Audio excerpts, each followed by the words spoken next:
Madame, Messieurs, bonsoir. Merci de votre fidélité. Bienvenue dans ce journal. Au sommaire de l'actualité, les avoirs financiers et les biens meubles et immeubles de l'ancien maire de Pétionville, Pierre-Michel Maurice Prosper, devaient être mis sous séquestre jusqu'à ce qu'il restitue à l'État haïtien l'intégralité des fonds détournés à la mairie sous son administration. C'est ce qu'a indiqué vendredi le directeur général de l'ULCC. Pierre-Michel Maurice Prosper a été appréhendé suivant un arrêt de la Cour de cassation confirmant l'arrêt de débat de la Cour supérieure des comptes et du contentieux administratif selon Antoine Atoris. Le DG de l'ULCC se réjouit de l'aboutissement du dossier qui, dit-il, constitue le premier arrêt de débat ordonné par la justice haïtienne et qui sera exécuté par la DGI.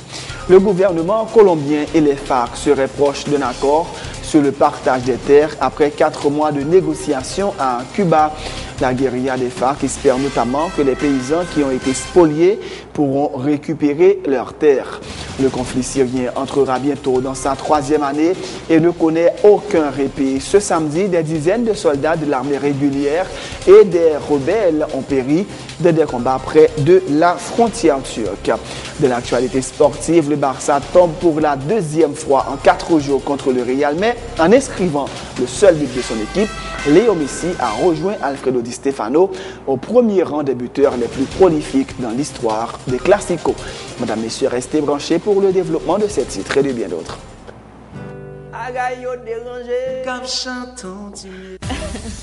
Musique, info, zin, pontin, gag, blague. Aujourd'hui, c'est le jour Gadonzin. Allô? Mr. M. VIP, variété info plaisir. Tous les vendredis 8h du soir, reprise dimanche 6h du soir et mardi midi sur Télé Pluriel, la chaîne 44. VIP, l'anti-stress absolu. L'année qui porte 365 jours, c'est une année homosexuelle. VIP, le meilleur du divertissement sur la chaîne 44.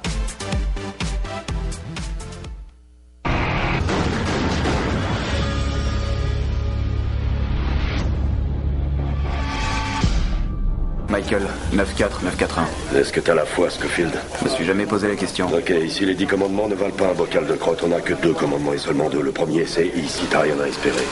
Quel est le second?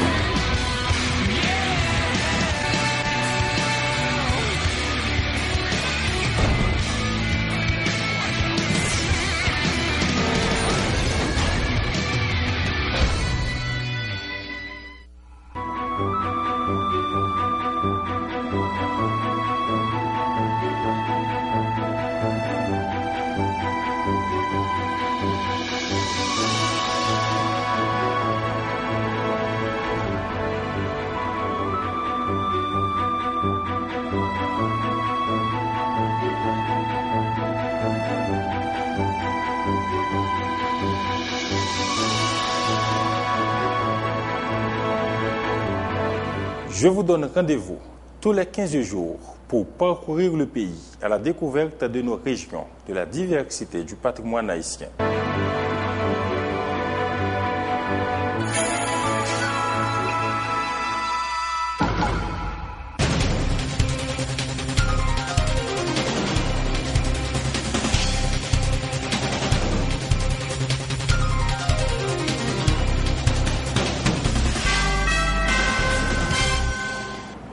De recherche, bienvenue dans le développement du journal.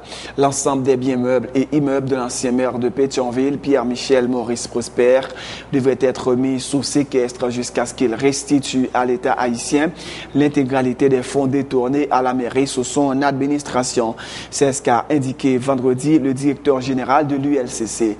Antoine Atoris précise que Pierre-Michel Maurice Prosper a été appréhendé suivant un arrêt de la Cour de cassation confirmant l'arrêt de débat de la Cour supérieure des comptes et du contentieux administratif. Il se réjouit de l'aboutissement du dossier qui, dit-il, constitue le premier arrêt de débat ordonné par la justice haïtienne et qui sera exécuté par la DGI.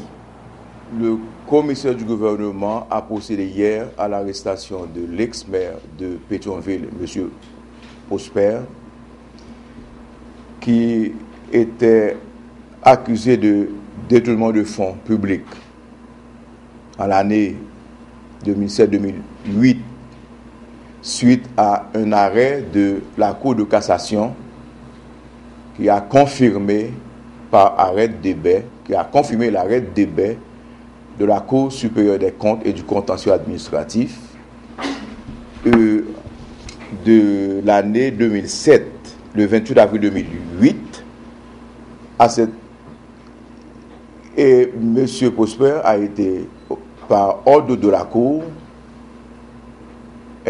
condamné à payer, à restituer à l'État les 3 154 806 gourdes qui ont été détournées lors de son administration comme maire de Pétionville. Ce même arrêt de la Cour de cassation et de la Cour supérieure des comptes a ordonné à la Direction générale des impôts de geler tous les avoirs financiers de M. Prosper et aussi ses biens meubles et immeubles soient mis sous séquestre jusqu'au paiement intégral de la dite valeur de 3 154 806 gourdes. Et c'est le premier arrêt de débat exécuté par la justice haïtienne, ordonné par la justice haïtienne, et qui va être exécuté par la DGI. C'est-à-dire, l'argent détourné des fonds publics va être restitué, rapatrié dans le trésor public. Le président Michel Martelly a inauguré ce vendredi le nouveau local de la Cour supérieure des comptes et du contentieux administratif à l'avenue Christophe. Le tribunal administratif va pouvoir travailler en toute quiétude et se prononcer sur de nombreux dossiers en souffrance, a indiqué la présidente de la CSCCA, Maître Noni Mathieu. Les travaux financés par le Trésor public, l'USAID et la Banque mondiale ont coûté 62 millions de gourdes. Plusieurs chaînes de télévision, dont Télé Pluriel, n'ont pas été autorisées à filmer l'intérieur du bâtiment. Reportage Jonas Doriska.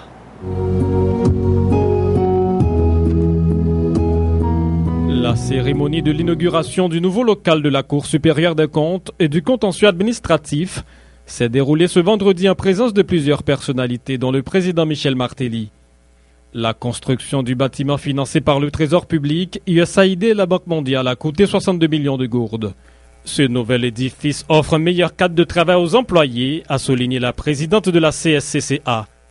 Noni Mathieu en a profité pour mettre en avant des problèmes de ressources humaines et d'ordre budgétaire du tribunal administratif. Dans cet immeuble plus ou moins approprié, la CSCCA se trouvera dans de meilleures conditions de servir l'administration publique haïtienne ainsi que ses partenaires nationaux et étrangers.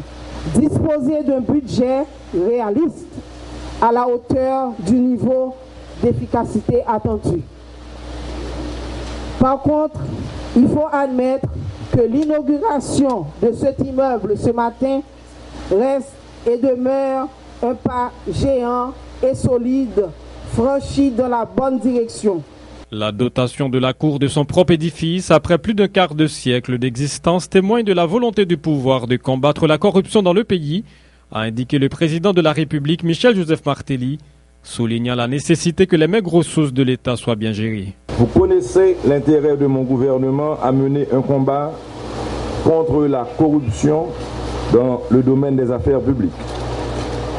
Cet édifice que j'inaugure ici aujourd'hui en constitue un témoignage éloquent.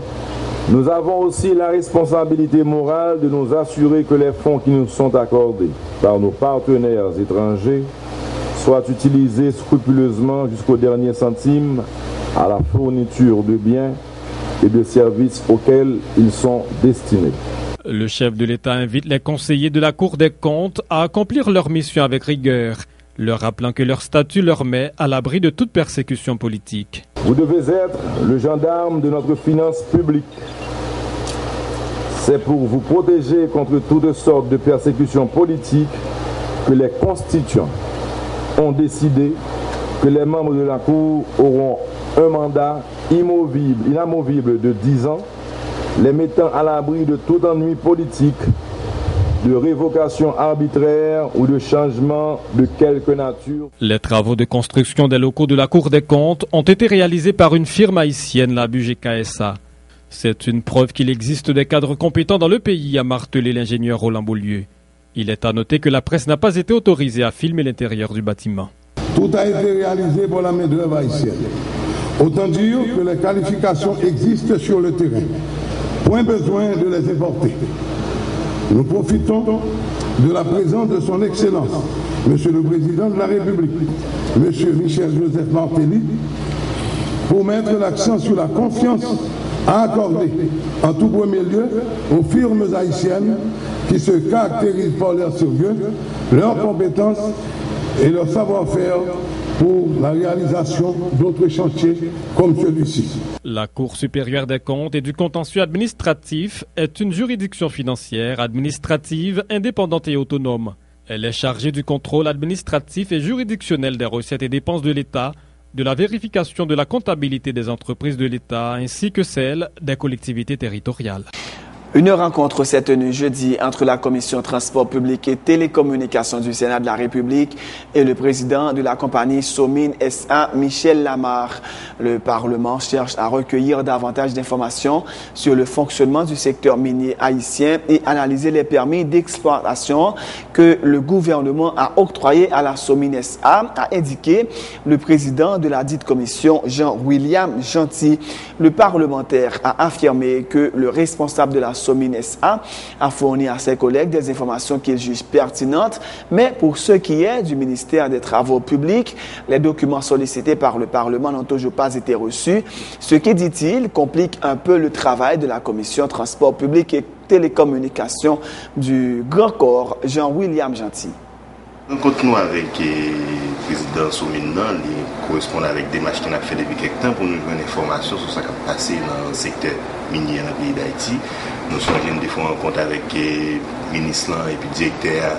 Il y a un engagement de prendre ses faits, de jouer un maximum d'informations sur ce qui a passé dans le secteur, de demander le cadre minier, de demander les différents permis de prospection qui délivrent déjà un certain nombre de documents qui pourraient permettre de nous analyser, approfondir, de manière pour nous être mieux armés, pour nous, qui pour guider et démarcher. Malheureusement, jusqu'à présent, pas là, voilà, ça fait un mois, nous ne pouvons jamais joindre information ça yo. Heureusement nous avons eu l'opportunité de rencontrer avec les dirigeants Somine qui partageaient avec nous un certain nombre d'informations sur ça qui ont signé déjà avec l'État haïtien. Nous allons analyser parce que nous-mêmes il faut nous préciser pour tout le monde.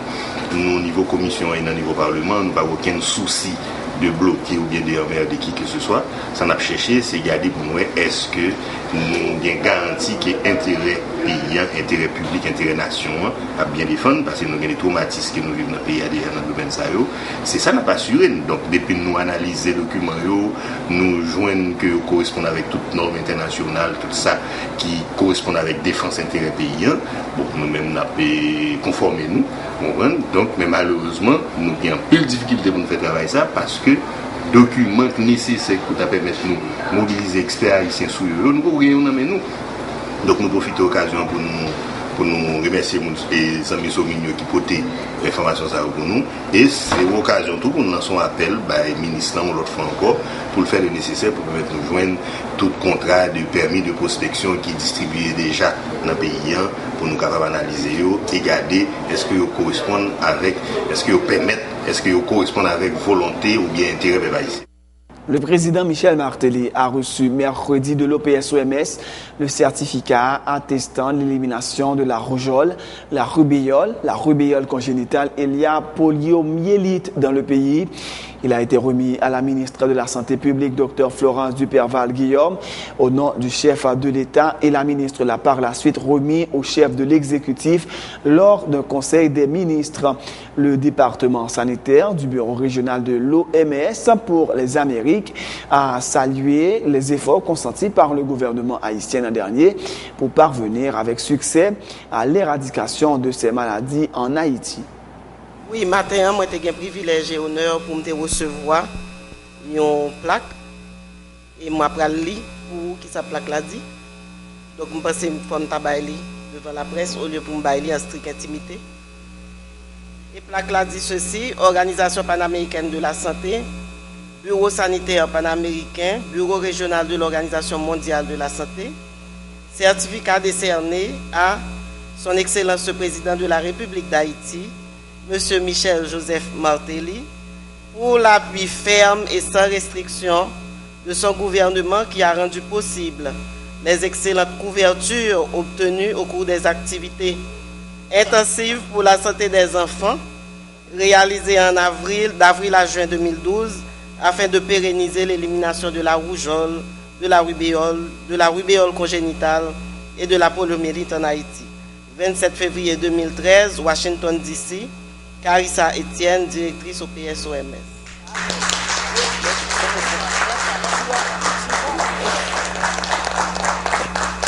Ouais, nous avons dit le gouvernement Martelly Lamotte, ce sont les docteurs Martelly Lamotte. Le président Michel Martelly a dit recevoir ce certificat avec le sentiment du travail accompli et félicite particulièrement la ministre Guillaume pour son dévouement. Son travail est apprécié notamment par les partenaires internationaux, a souligné Michel Martelly. Le chef de l'État en a profité pour exprimer sa satisfaction pour le travail accompli par les membres du gouvernement. Non, une bonne opportunité ça, c'est pas plus pour me montrer honneur ça que nous recevons.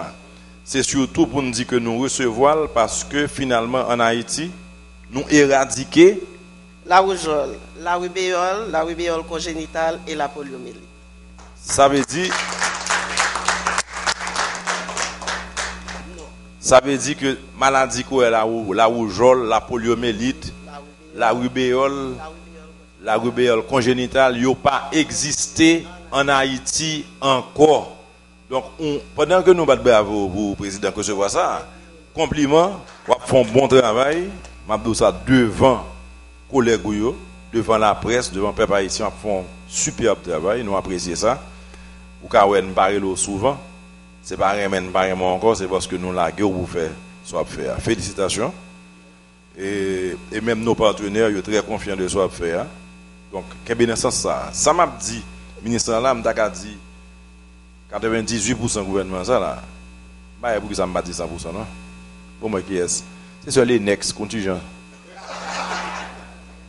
Mais en fin de compte, ce gouvernement ça me saute dit ministre ça là, moment particulier à lui-même parce que nous avons parlé de effort n'a fait pour nous retirer maladie dans le pays particulièrement pour tout le monde. Même penser que gouvernement ça campé là, m'a profité de dire nous ça. Très fier de nous, content de l'effort que nous avons. Moi-même, moi content du résultat que nous avons. Pour moi-même, moi crois que par rapport à ça qui t'a 10 sur 10 que nous avons jugé, si nous avons évalué nous, je ne vais pas honte dire à 9. Parce que et point pas bon c'est pas point qui sont dans nous-mêmes, ce sont les réalités de l'administration publique. Une série de temps fort perdu, une série de corps qui pas disponible, ou pas faire vite pour pas faire d'offre, obligé de passer par l'appel, obligé de suivre la procédure qui fait que grand pile bagarre qui perd du temps. Mais au niveau de dévouement nous, au niveau de regarder visage nous là, m'a regarder moi si m'a dit déjà dit monde qui va bon là, c'est Nex Jean-Charles qui a fait effort quand même, Nex nous mais on moi perd du poids. Par contre, c'est ça que tu frappé. OK. Mais félicitations. Merci encore docteur.